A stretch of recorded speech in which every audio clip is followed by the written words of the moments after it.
Le grand forum Fréquence Évasion. Les politiques s'expriment en toute liberté. Fréquence Évasion, le grand forum, c'est dans quelques instants.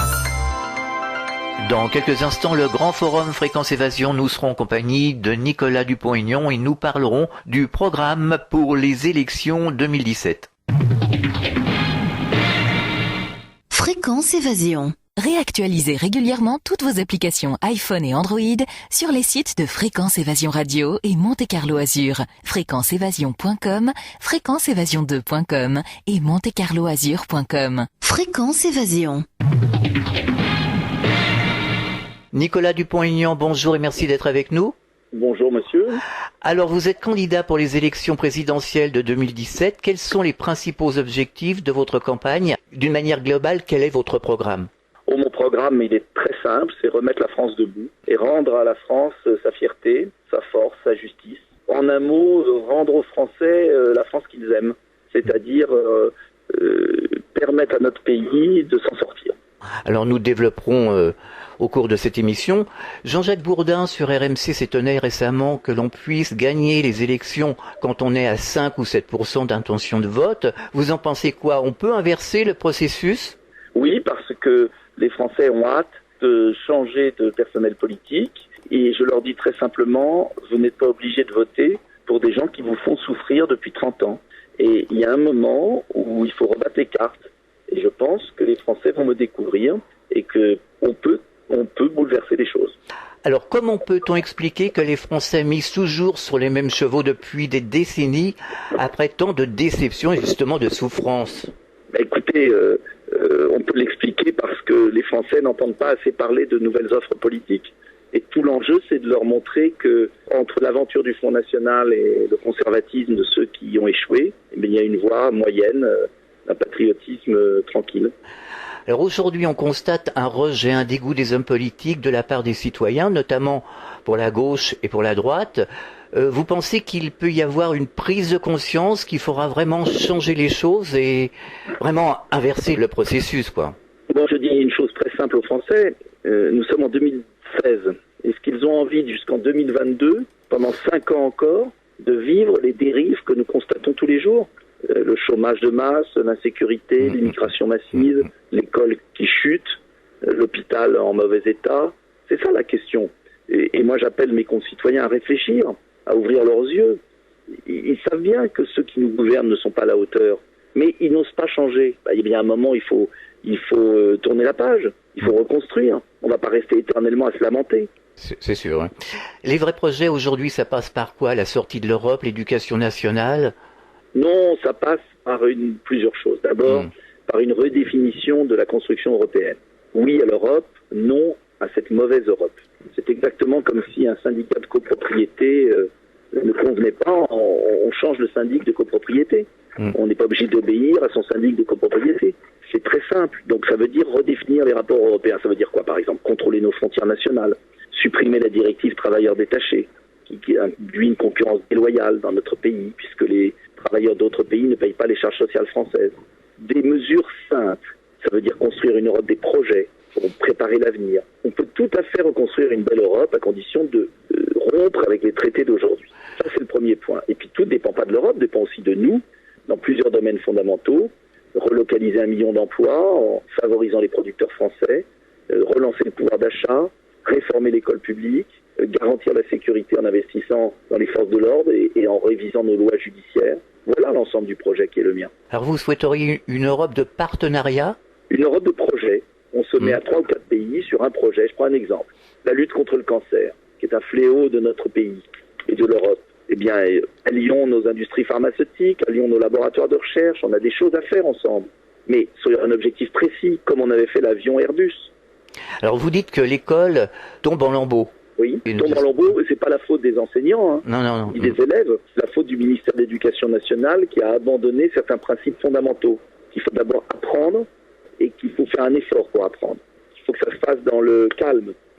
Qu'il faut renforcer les matières fondamentales comme le français ou l'histoire. Qu'il faut revoir l'orientation. Qu'il faut prévoir le redoublement parce que ça sert à rien de faire passer des enfants d'une classe à l'autre sans les bases, sans le livre requis. En un mot, c'est de revenir au principe d'une école républicaine, du mérite et de l'effort, et de l'égalité des chances. Alors, les Français, notamment sur les réseaux sociaux, nous disent que la France est fichue, que les politiques au pouvoir ont déstructuré notre pays. Certains parlent de trahison. Qu'en pensez-vous ? Le mot trahison est juste. Simplement, il ne faut pas en tirer la conséquence que tout le monde est pourri, que tout est foutu, qu'on n'y arrivera jamais. Parce que c'est pas vrai. Notre pays a plein d'atouts, les Français ont plein de qualités. Je ne vois pas pourquoi on abandonnerait le pays. Mais cela veut dire, à certains moments, prendre d'autres positions. Je prends un exemple en politique étrangère. Je prends un autre exemple. Je voudrais qu'on favorise les entreprises qui produisent en France. Ça veut dire arrêter de leur mettre des charges accablantes. Cela veut dire revoir les normes. Cela veut dire, par exemple, avoir un bonus fiscal quand elles relocalisent une chaîne de production. On peut faire des choses concrètes. Mais c'est vrai que les Français ont vraiment perdu confiance aujourd'hui. Confiance, mais est-ce que c'est pour autant qu'il faut continuer avec les mêmes ? Ah non, absolument pas, non, surtout pas. Mais bon, ils sont un peu perdus, les Français, aujourd'hui, les citoyens. C'est clair. Mais ils sont perdus pourquoi ? Parce que l'information est souvent tronquée, parce qu'on ne fait pas entendre d'autres voix. Je prends un autre exemple, l'agriculture. On a abandonné les quotas laitiers et les prix garantis pour les producteurs. Ça a désorganisé le marché. Est-ce qu'on avait le droit de faire ça ? Alors qu'il y a une autre solution possible. Donc on fait croire aux Français qu'il n'y a pas d'autre solution pour qu'ils continuent à subir avec résignation de mauvaises politiques. Nicolas Dupont-Aignan marque une pause, on revient dans quelques instants.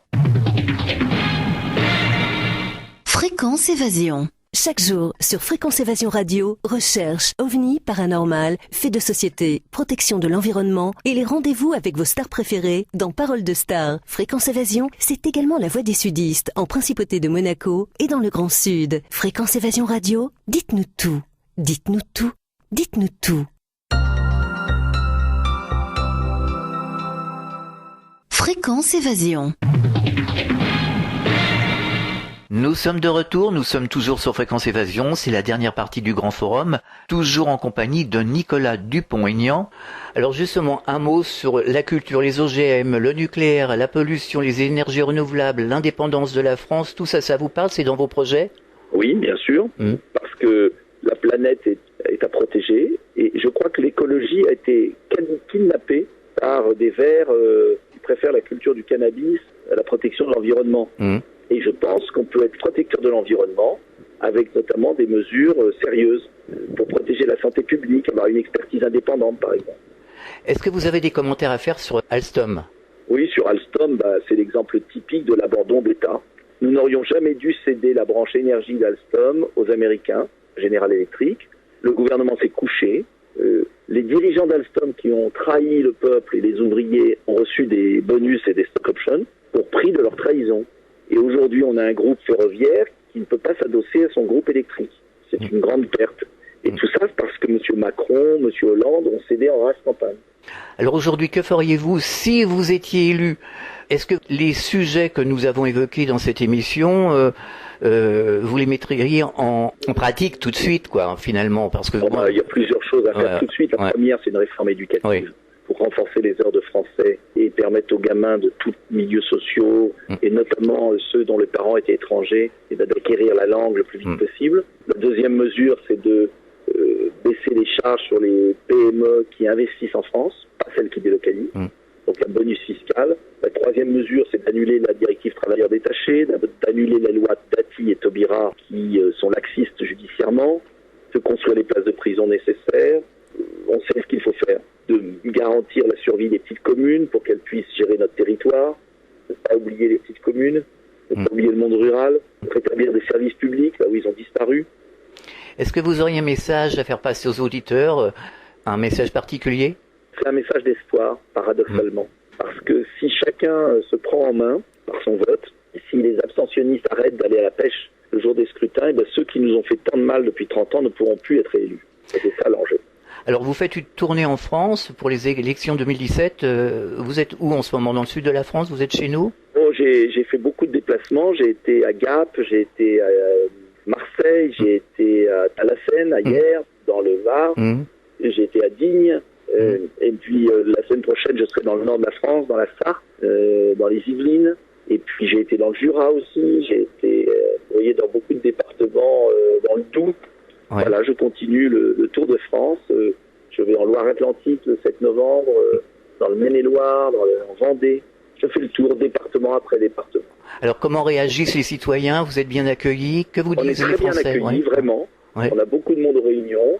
Simplement, les gens se cherchent et les gens doutent. Et je leur explique que si tout le monde doute et qu'on ne fait plus rien, notre pays va disparaître. Et je ne veux pas qu'il disparaisse. Voilà, Ouais. c'est tout simple. Forcément, ils doutent, hein. Ils se sont fait arnaquer, normal. entre guillemets, Combien de depuis des fois décennies. Combien de fois? Bon, c'est normal, après on ne croit plus personne. C'est ça le problème.